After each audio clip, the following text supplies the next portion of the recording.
Alright, so we are looking at the rational zero theorem today, and this is our last section before our test. So we are looking at, we've looked at when you are solving a polynomial and you can factor, so we looked at by factoring. Now we're looking at if I can't factor and I don't have a way to graph, what kind of methods can I use? And the rational zero theorem will help us kind of bring down our options instead of just plugging some in. So rational zero theorem says that if I take the factors of the last number, which they're labeling as p, and the factors of my first coefficient, which is 6, so factors of my constant, factors of 6, that is q, and I divide these factors by these factors, that will give me all the possible zeros. So first part is just finding all the possible real zeros, not what the zeros are, and then the second part is using that to find the actual. So if I'm looking at this equation, my q is 3 and my p is 4. So my factors of p are, and we want to do plus or minus, so that's always 1 going to go in everything, 2, and 4. My factors of q, which is 3, are plus or minus 1 and plus or minus 3. So my possible zeros would be all of these divided by 1 and all of the p factors divided by 3. Well, when I divide anything by 1, I get itself. So I know it's going to always be all the p factors. And then we want to take all of those and divide by 3. So 1 divided by 3, 2 divided by 3, and 4 divided by 3. So these are all options that could be possible rational zeros in there. Now it could be some irrational, but those are the possible rational. So we're going to look at one more, and then we're going to move into actually solving.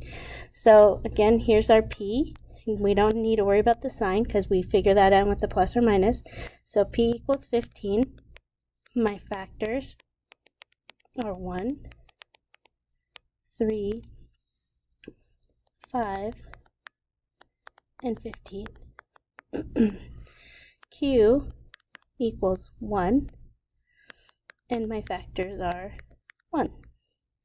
So if I take the p factors and divide it by this one factor of 1, I just get these p factors. So these are my possible zeros. Right, so that's your first few questions, finding those possible zeros. Next, we're going to look at using those possible zeros to solve. So here I look at this, I can't factor by grouping, so I'm going to use the rational zeros to limit it down. So we have factors of p, which is 30, plus or minus 1, plus or minus 2, plus or minus 3, plus or minus 5, plus or minus 6, plus or minus 10, plus or minus 15, and plus or minus 30, divided by the factors of the leading coefficient of 1, which will just give me all of these. So those are my possibles. And what we're going to use, and remember our first task in this unit, we looked at where it crosses the x-axis, plugging it in and looking at the remainder theorem and finding that they all have a remainder of 0. So these, when I put these in, the ones that are actually zeros are going to have a remainder of 0. So I'm going to use synthetic, and I'm going to use synthetic division looking for a remainder of 0. So 1, 1, negative 19, 11, 30. Remember, those come from these numbers here. Synthetic division, always bring down the first number. 1 times 1 is 1. 1 plus 1 is 2. 1 times 2 is 2. I'm kind of going fast because this is a repeated concept.